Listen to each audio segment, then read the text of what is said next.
Uh, all right, I got to ask you to introduce. Do you have Otto Kretchmer up for an introduction? Because I want to introduce him for a certain someone else as well. Would you like to talk about him? Yeah, so I actually had not heard about this guy before you brought him up when you told me to look up a little bit about him. So he was one of Nazi Germany's most successful U boat commanders during World War II, and he had earned the nickname Silent Otto for his effective stealth and devastating patrols. He had joined the Kriegsmarine in 1935, and he qualified as a submariner, quickly gaining experience aboard U boats, and he would be essential in the expansion of the U-boat force. Kretschmer's leadership style was, meticulous. He was very bold, and he had a keen sense for tactics, especially when it came to evading Allied escorts. On one of his first war patrols aboard the U-96, this is in 1940, he demonstrated proficiency in wolf pack tactics and long oceanic patrols, and he rapidly built up a formidable combat record, achieving, several high-profile sinkings and consistently accumulating tonnage. He was very good with reconnaissance, and he was very patient when he was tracking convoys. Not loose with the trigger, but overall still aggressive and very disciplined. Yeah, Honestly, most of his career comes down to 1940, 1941 when he's doing a lot of his work.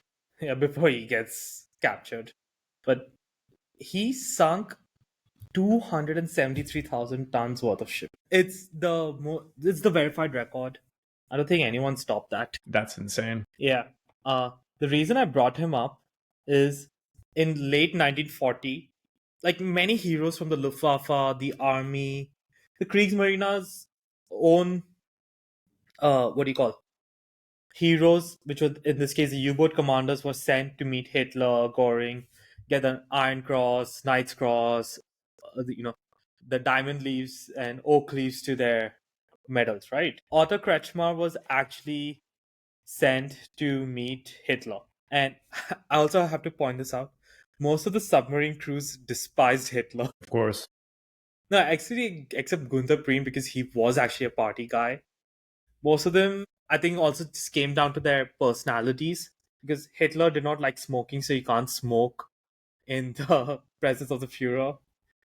And you can't eat non-vegetarian. Hitler was a vegetarian. And for can you imagine for a submariner, this is like scandalous. I mean, Hitler, as I've come to find out recently, Hitler was quote unquote a vegetarian, but before his doctor got involved, he was actually more of a cake-atarian. He just ate cake all the time.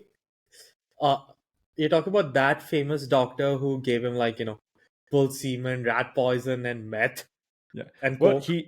he did help Hitler, and I'm not trying to insult Hitler when I say this. This is a verified fact. Hitler had an extreme gas issue, and it caused I him know. a lot of pain, and he Yeah, needed I know. But I probiotics guess I know recently. the drugs and all came much later Yeah. because I remember seeing it in an episode. Yeah, so like as part of all these ceremonies, when these guys go to the Reich's leadership, they meet Hitler. Then Hitler really likes to showcase that he cares about his men and wants to listen to them. Now, I don't know how effective it was, in all honesty, because most of the guys just really despise the leadership. So Otto Kretchmer was there, and he wanted, uh, his feedback. And Kretchmer, he's not really politically inclined or politically diplomat like savvy. He just tells the Fuhrer that we need air coverage, which is like all these big Focke-Wulf Condor aircraft to help spot convoys and provide aerial support. And also we need more material to be sent to the Kriegsmarine so that we can build more U-boats. Because he was pretty direct. Hitler, who he really loved saying that I can handle the hard truth, as long as people are honest to me, was pretty impressed that he actually transferred out an entire flight group, like a group, out of Goring's control and to the Kriegsmarine. I bet Goring loved that. Oh, oh, you bet. And he actually, like, wanted to, like, get Kretschmer punished and everything. But you know, both Radar and Donitz back their submarine commander.